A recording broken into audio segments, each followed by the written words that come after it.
Turbo Overkill sought its way into early access this last April of 2022, and let's just say it made me a happy boy. Developed by Trigger Happy Interactive and published by Apogee, Turbo is a wonderful display of retro boom aesthetics wrapped in neon cyberpunk extravagance. A high-octane shooter that at times feels like a flight simulator. The mechanics allow for highly responsive control in the air, giving players a lot of freedom to move about and rain down destruction. Each weapon was highly effective in battle, and their alternate fires were necessities for surviving the cyber onslaught. Not to mention your cybernetic abilities. A chainsaw leg that allows you to slide and tear through enemies, magnetic boots to run on the walls, and a wrist-fired rocket launcher. These highly oiled mechanics made for a combat experience that was chef's kiss superb, with the only real downsides being some funky checkpoints and a few nasty progression bugs, which have since been tweaked with patches. I love the first early access build, and went as far as to say that Turbo Overkill was the most enjoyable retro shooter I had played this year. And with Episode 2 finally releasing, does this game maintain the praise?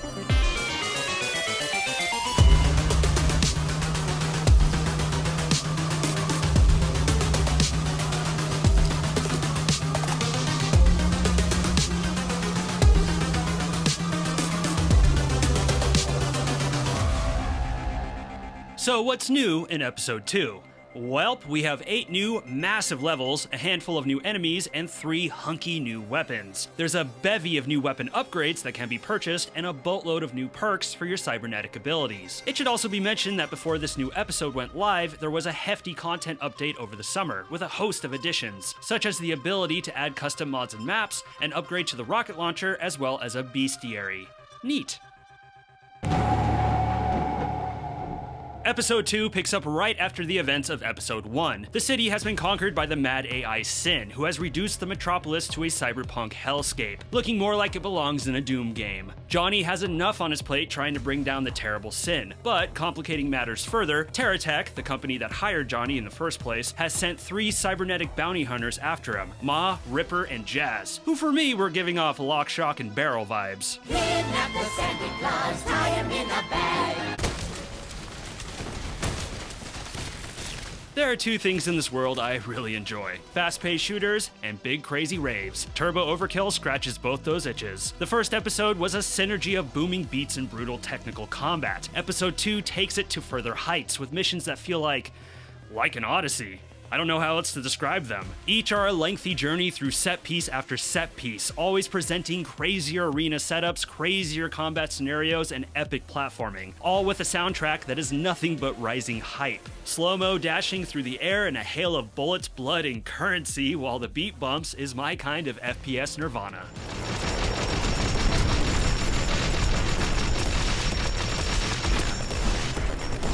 Arena design is a big thing that stuck out to me. Turbo's Battlegrounds push players to be at their twitchiest, focusing on layout and enemy combinations to challenge players to keep on the move and intelligently use space, both in the air and on the ground. Episode 2 cranks this up. Just about every combat arena felt tailored to not only give players an ever-differing challenge, but also nudge them to employ unique tactics to complete them. One in particular that had me stuck for a bit was comprised of 2 H-shaped walkways on top of each other. Many of the enemies that spawn in have ranged attacks, AoE attacks, and knockback attacks, making the narrow walkways a constant hazard. Utilizing airspace is a must, but not maintaining your air momentum means plummeting into a hazardous force field below. It's a beautiful example of how to use constricted space to create a hefty but fair challenge that might have had me yelling at my monitor a few times.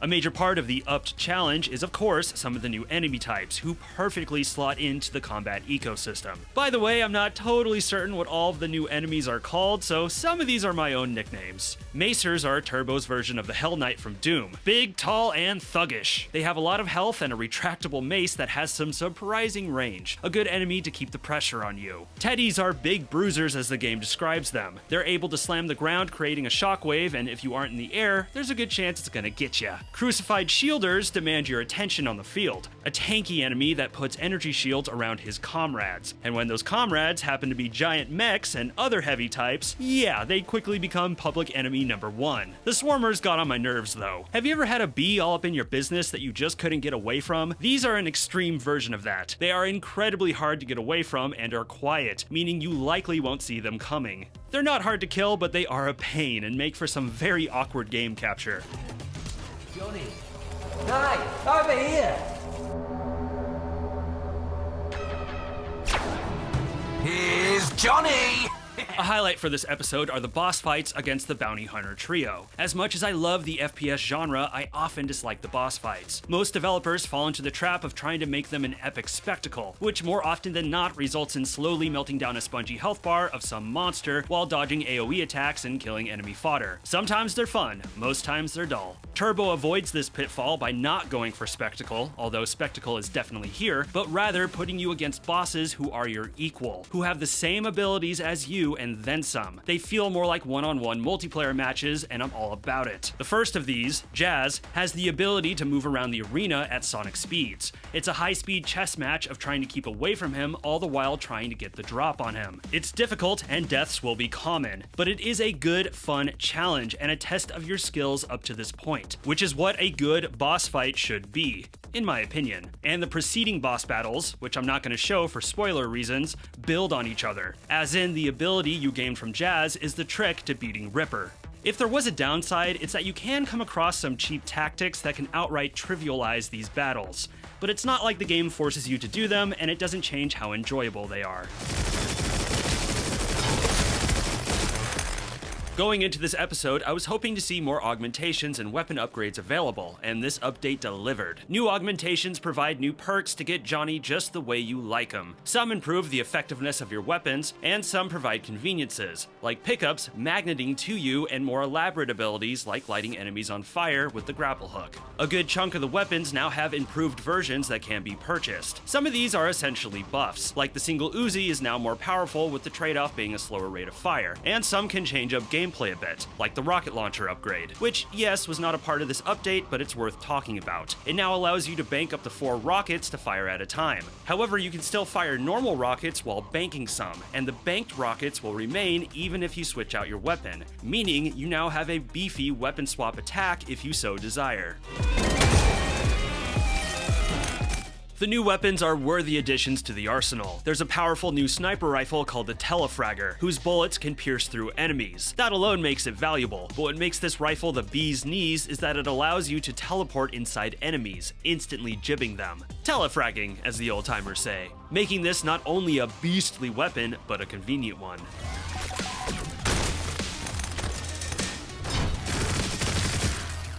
There's a new super weapon called the Ion Blaster. You know the Hammer of Dawn from Gears of War? It works a lot like that. Wherever you aim, a giant deadly laser shoots down and annihilates everything in its vicinity. It's very powerful, balanced out by a slow windup and some screen shakes to throw off your aim.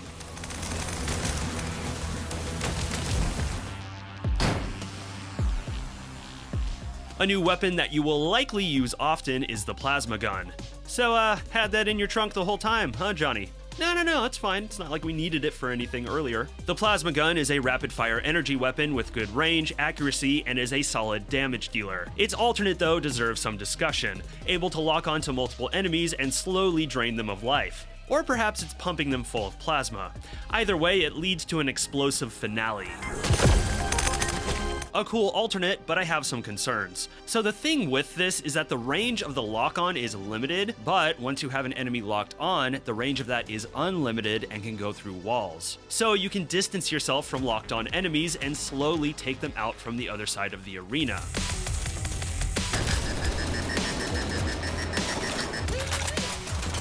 I think the developer was banking on the gobs of ammo this thing uses up and the slower player movement as the things to balance this out. But the thing is, if you use your dash and are generally pretty slippery with your movement and have enough ammo for it, it's not too hard to cheese up some of the tougher fights. In fact, there's a boss fight, a tough one at that can be taken care of pretty easily with this alternate. Perhaps it was intended to be the trick for that fight, but it's a trick that feels along the lines of beating the Icon of Sin in Doom 2 by shooting John Romero's head. You know, cheating. Now, you're not going to be able to get away with that all the time, and in a lot of cases, it's a good way to get swiftly killed. But I don't think it would be the worst thing in the world to tweak some aspects about this alternate.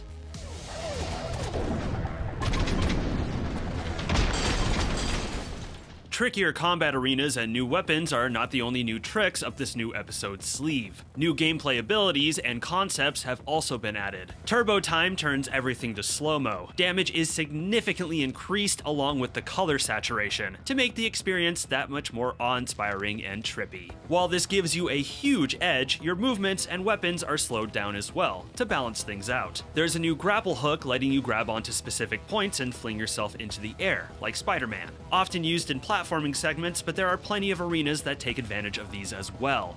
One thing I appreciate about Turbo's design is that it's always pushing you to use all of your arsenal and not just the ones you're the most comfortable with. Episode 2 introduces some enemy variations that can be felled by some of the weapon alternates that might not get as much love.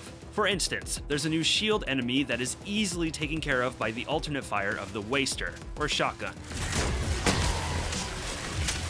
Another fun new way this game gets you more acquainted with the weapons is the new corruption zones. When you enter these, all of your weapons are disabled save for one, requiring you to eliminate all enemies with it to progress. These areas can be pretty damn tricky, and while there is some trial and error in beating them with just one weapon, besting them means you'll be more competent with that weapon for the crazier battles in the future. Oh no, a corruption zone featuring the boomer! Say it isn't so!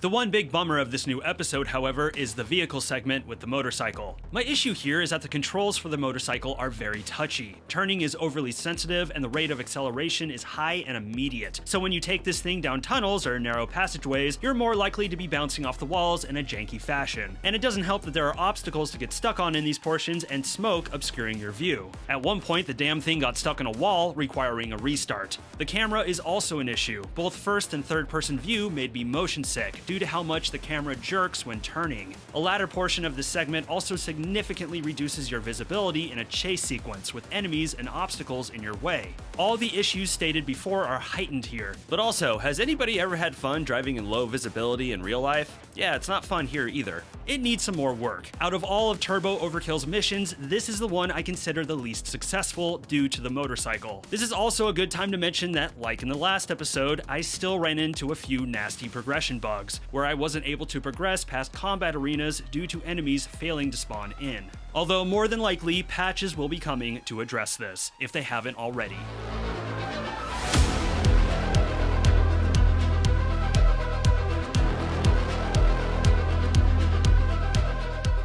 Turbo Overkill remains the most enjoyable shooter I've played this year, and is slowly inching towards being one of my favorites. The motorcycle sequence and some of the weapon balance is a bummer for sure, but minor complaints compared to how much this game does right. And if anything, they serve as a reminder that this is still a work in progress. We still have one more episode to go, but at the moment I can confidently recommend Turbo Overkill for purchase. I mean, we have the excellent 2 episodes, mounds of secrets and upgrades to uncover, and while I haven't discussed them yet, there's also the secret missions and custom ones to give you more bang for your buck. More like boom for your buck. Turbo Overkill absolutely should not be missed, and hopefully the wait for episode 3 will go quick. What did you think of Turbo Overkill episode 2? Be sure to let me know in the comments.